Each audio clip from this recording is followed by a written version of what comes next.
ahantu hahisha iki aho ntihaba hari ugaragara nkaho yacikanywe akaba yari uri kwakira ariya mafaranga. Ibi bintu byari ugufasha ko bitangiye kugaragaramo kutumvikana. Nimba barafashe uriya mwana ngo bakamutereka ngo ku gataro, nimba bigeze aho ushobora gufata umwana ukamutereka ku gataro ngo kugira ngo akunde afashwe, byatumye atabwa no muri yombi ngo nuko yafashe simukadi uriya mukecuru washyirwagaho amafaranga. Hari abantu benshi bakoresha bino bintu byo gufasha nk'iturufu yo gushakiramo amaramuko. Abantu havuga ngo igihe utanze imfashanyo ntukavuze ihembe, kandi ukuboko kw'iburyo ntikukamenye ukw'ibumoso icyo kwatanze. Nimwakira ijambo ry'Imana bavandimwe. Ariko noneho iki kintu cyo kujya gufasha umuntu ukabanza ugatereka kamera hariya ngo abantu bose bambone ko nzi gufasha, nyamara ariko bakeneyemo amaramuko. Kubera iki? Aravuga ati ninjya gufasha uno muntu wenda aba diaspora cyangwa se abanyarwanda indani cyangwa se n'abandi batari abanyarwanda ariko b'inshuti z'u Rwanda n'abanyarwanda,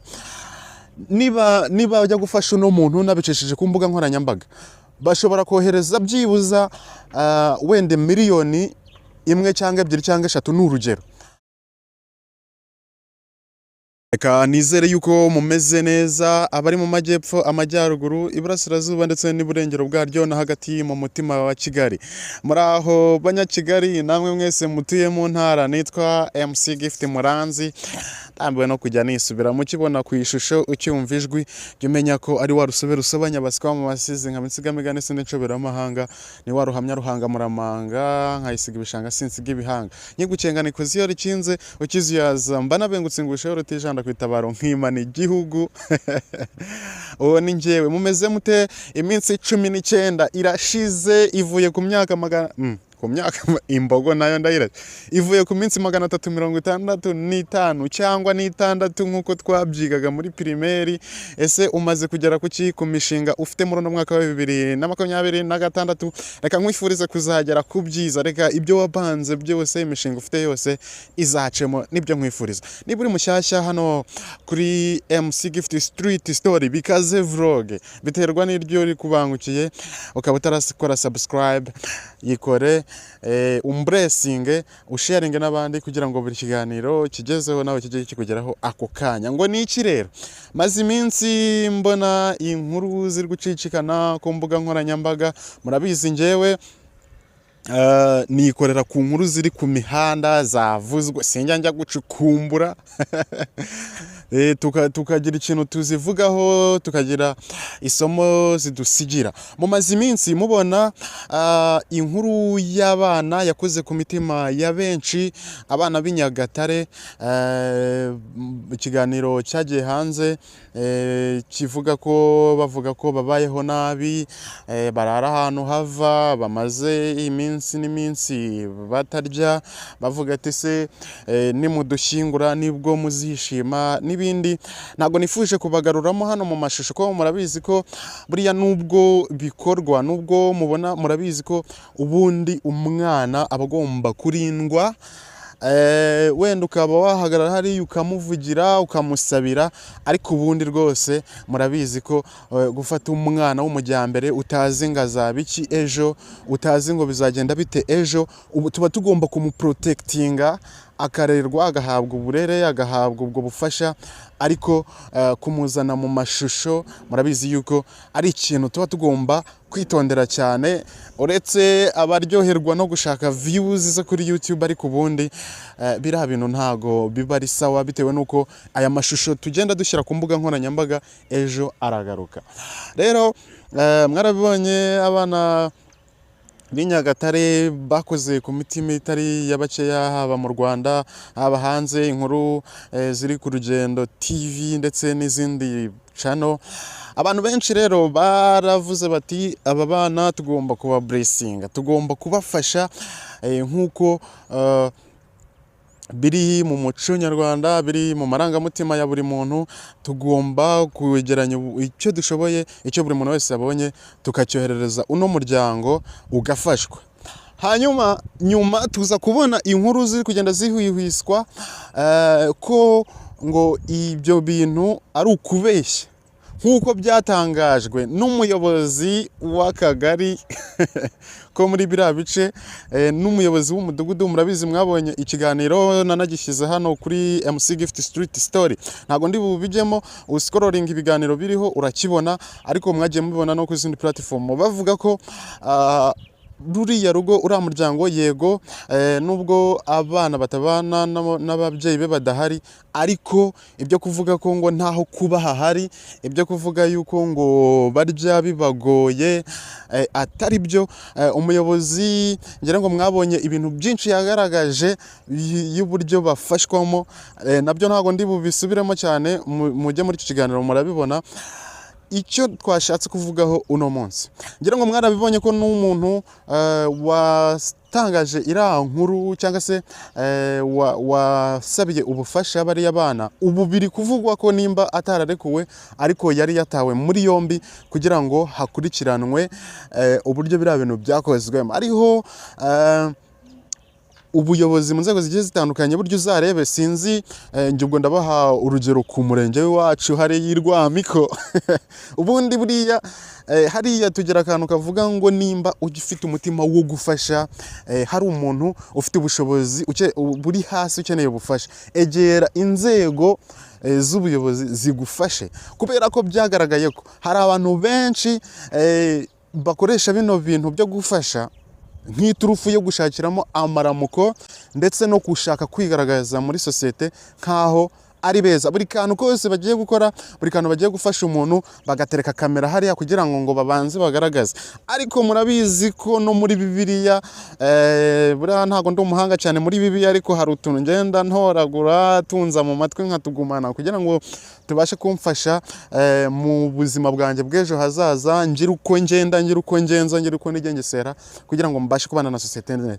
Hari ahantu havuga ngo igihe utanze imfashanyo ntukavuze ihembe, kandi ukuboko kw'iburyo ntikukamenye ukw'ibumoso icyo kwatanze. Nimwakira ijambo ry'Imana bavandimwe. Rero ibi bintu byo gufasha ni byiza pe, ni byiza 100% kubera yuko murabizi abantu ntago tureshya, abantu babaho kubera abandi, nta rugingo rudakenera urundi. Ariko noneho iki kintu cyo kujya gufasha umuntu ukabanza ugatereka kamera hariya ngo abantu bose bambone ko nzi gufasha, murabizi ko hari bamwe na bamwe bagiye banabigira nka business, ku buryo umuntu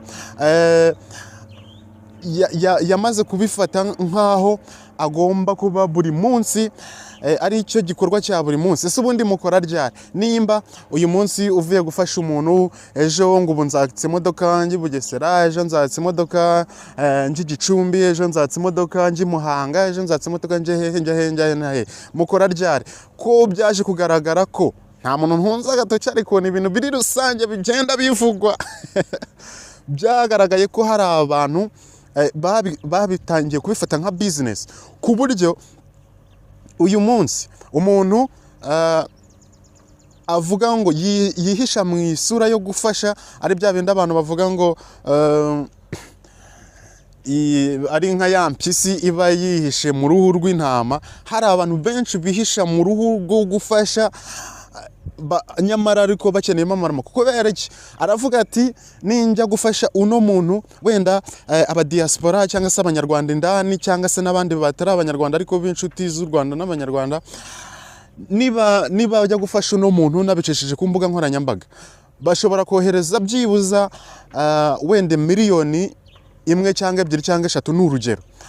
Uyu muryango ndawuha ibihumbi 300 cyangwa 500, sigarane miliyoni 2 n'igice. Urumva ko aba yungutse, ejo ajya ahandi, ejo ajya ahandi, ejo ajya ahandi gutyo.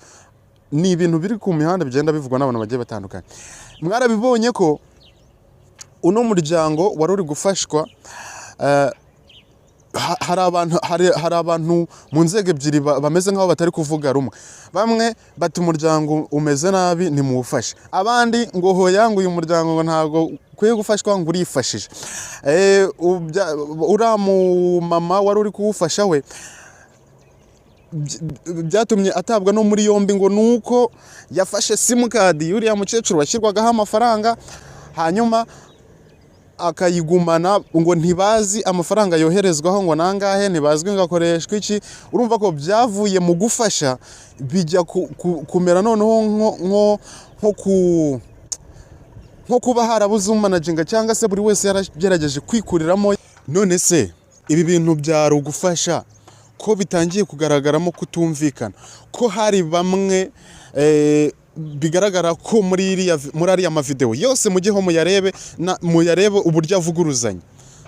Hari ahantu hahishe iki? Aho ntihaba hari ugaragara nkaho yacikanywe akaba yari we uri kwakira ariya mafaranga. Umukecuru bamwe baravuga ngo bwa mbere ngo bababwiye ngo ibyo bari buvuge, gusa uko umuyobozi yabisobanuye nimba ari byo, ntago biriya bintu aricyo kintu gikwiye kugira ngo umuntu afashwe.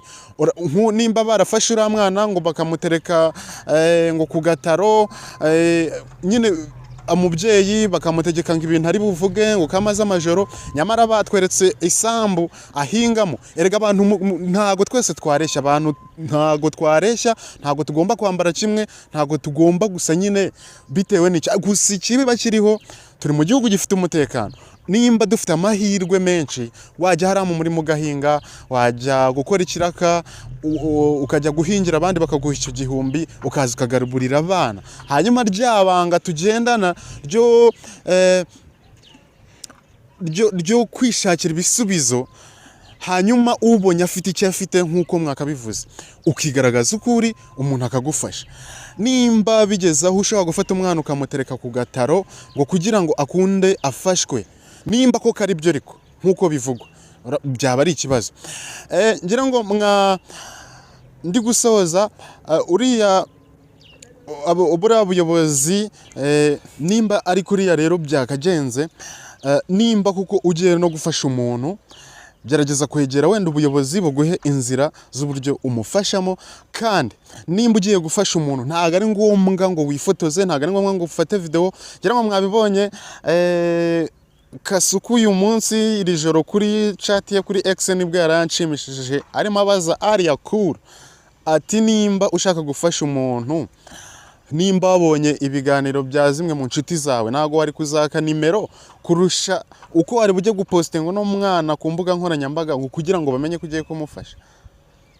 Igihe ugiye gufasha umuntu, ntago ari ngombwa ngo wifotoze. Hanyuma indi nkuru iri gucicikana nsoza, ngira ngo mwabibonye umukobwa uri gucicikana ku mbuga nkoranyambaga, by'umwihariko kuri X, ibintu bimeze nabi.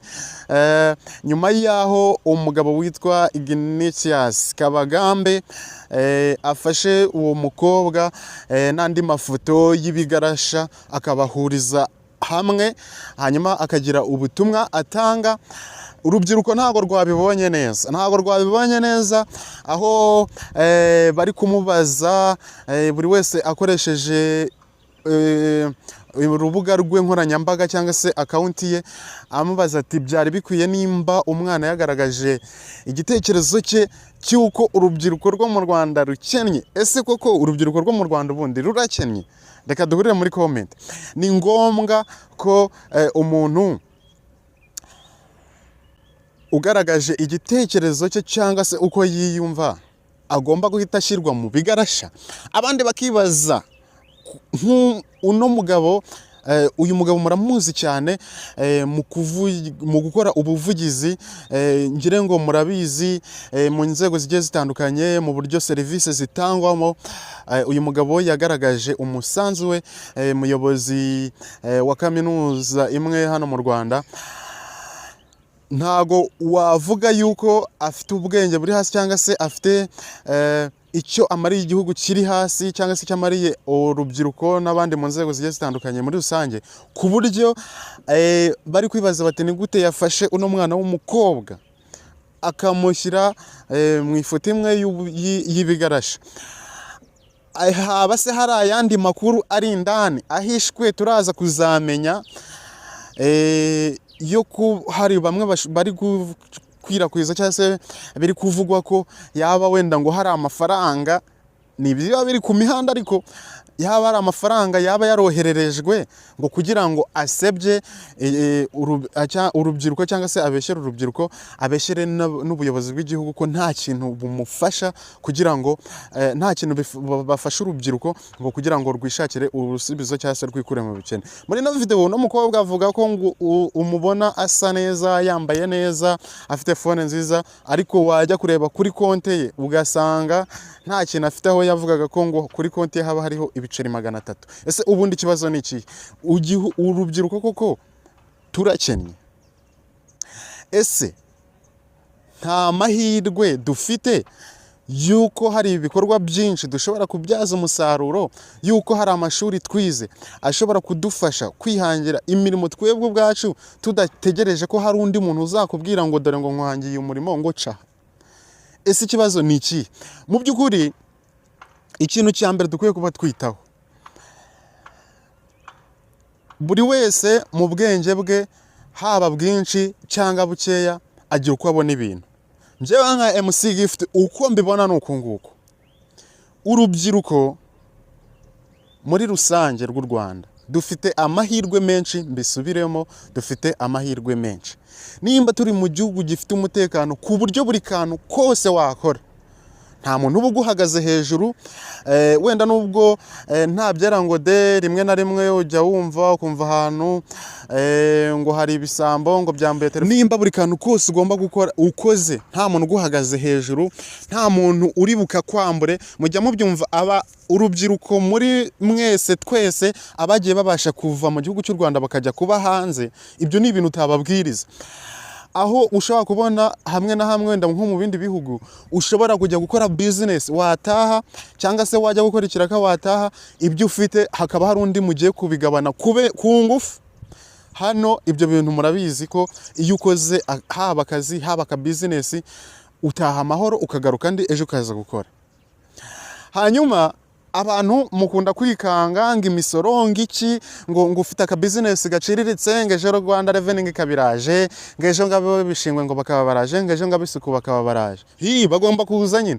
Erega iki gihugu murabizi nta nyanja tugira ngo tuvuge ngo byibuze ngo hari ibyambutse ngo biraza birasora, ngo none ngo iyo misoro ngo nta nyungu iri kutugirira. Murabizi ko u Rwanda umutungo ukomeye rufite ariko ibintu ndi kubivuga uko mbyumva nuko biri, hataza kuza kunshinja bya politike. Ntabwo ndi umunyapolitike njyewe, gusa ndavuga ibintu by'ukuri buri muntu wese ashobora kubabona nubwo yabyirengagiza. Nimba nta nyanja u Rwanda rukoraho, byibuze ngo tuvuge ngo hari incomes ziza ziturutse hanze mu buryo bworoshye, imisoro yoroshye, hanyuma imisoro ibivaho ikaza ikinjiriza igihugu cy'u Rwanda. Umutungo wa mbere gifite mukaba mubizi neza ko ari abanyagihugu bacyo, by'umwihariko urubyiruko. Ese nimba dufite amahirwe angana gutyo, nahoze mvuga, ushaka gukora business, ushobora kwiga, ushobora kujya gukora akazi ugakorera abandi ugahembwa, aya mafaranga make muvuga tubona ntago ashaka kutubera amahirwe mu gihe turi mu gihugu gifite amahoro, akagira hatuvana akagira naho tugeza? Nimba mujya mubibona abantu, reka mbivuge gutya nanasoza kubera ko ni ibintu biba byivugira bigaragara. Nimba mujya mubona abantu mujya mu bubari, abantu benshi muzahasanga ni abagabo n'abagore cyangwa n'urubyiruko. Benshi aba ari urubyiruko. Ibyo byo tubihurizeho 100%. Benshi uzasanga mu tubari, benshi uzasanga mu birori, benshi uzasanga bambaye imyenda igezweho, benshi uzasanga bafite amafone agezweho, n'urubyiruko. Ni gute ushobora kuba ubizi hano mu gihugu nubwo nta janisha nakora, abantu urubyiruko rufite iPhone 17 ihagaze hafi muri 2 miliyoni n'ibindi, rungana iki? Si rwinshi. Ayo mafaranga ava hehe niba muvuga ko urubyiruko rukene? Nimba mu birori bigiye bitandukanye, ngaha ama birthday, ngaha ama house party n'ibindi byose nta rondora, ni bande benshi babikora? Si urubyiruko. Ayo mafaranga mukoresha avahe? Nimba ushobora kuba ubizi neza ko nta biceri 300 ufite mu mufuka, ariko ukaba wambaye isaha y'ibihumbi 250 cyangwa 500, kubera iki udashaka kugurisha iyo saha ugafata ayo mafaranga ukayatangiza ka business, hanyuma ako ka business ukakajera. Iby'imisoro mwitwaza murabizi yuko ugifata tini namba uba ufite imyaka 2 yo kugerageza ayo mahirwe. Kubera iki mushaka gufata ibibazo twe twifitiye ubwacu bwo kudatekereza uburyo tugomba gukora ngo tubyaze amahirwe igihugu cyaduhaye? Ariko se byibura nimba ubizi yuko ntaho bari guhagaze hejuru, nta saso uri kuvugira hejuru, ntaki, ukaba uryama ukabyuka ukaba ushaka kujya mu kazi ugaca mu buzima ukabaho, ni gute ushaka noneho no kwirengagiza imirimo yahanzwe ushaka kujyamo ugakora, warangiza ukavuga ngo urakennye mu gihe udashobora gukoresha imbaraga zawe n'ubwonko bwawe? Benshi babivuga uzareba umwanya munini, abenshi bize, benshi twarize, sibyo? Hanyuma usanga bitewe naho isi igeze, benshi ibintu bize usanga barangije kwiga atari byo bari bukore. Kubera iki?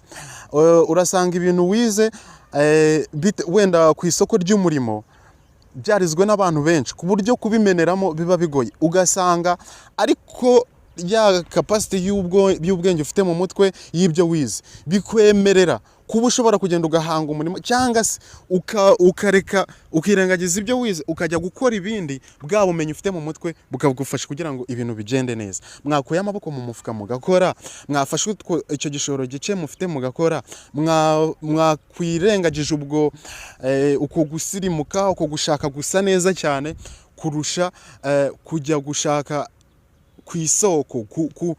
Nimba uri hano i Kigali ubizi ko nta kazi ufite, ukabuze ko iwanyu mu cyaro hari isambu, ukamanuka ukihangana ukagenda ugahinga. Nimba ushaka kuza muri iyo Kigali ukamaraho imyaka 2 ugakubita, ugahinga ukabona igishoro ukaza i Kigali, muti igishoro ndagikurahe? Giwanyu urasanga mama afite ibishyimbo, afite ibiraya, afite iki, araguhaho bike wiharike. Nitwa MC Gift, ni byinshi navuga, ibindi duhurire mu comment cyangwa se tuzahure no mu biganiro bitaha. Ikindi singira uwo nkomeretsa, ibyo ni ibitekerezo byanjye nka MC Gift. Wowe wihiringa kugira ngo ubeho, wowe ukora cyane kugira ngo uramuke ejo ukabona hari urwego rumwe uvaho ujya ku rundi, hanyuma ukaba hari abandi bari munsi yawe ushaka gufata ukabazana muri ako kazi ukabereka amahirwe yo gukora no kubaho muri iki gihugu gifite amahoro. Ndagushimiye.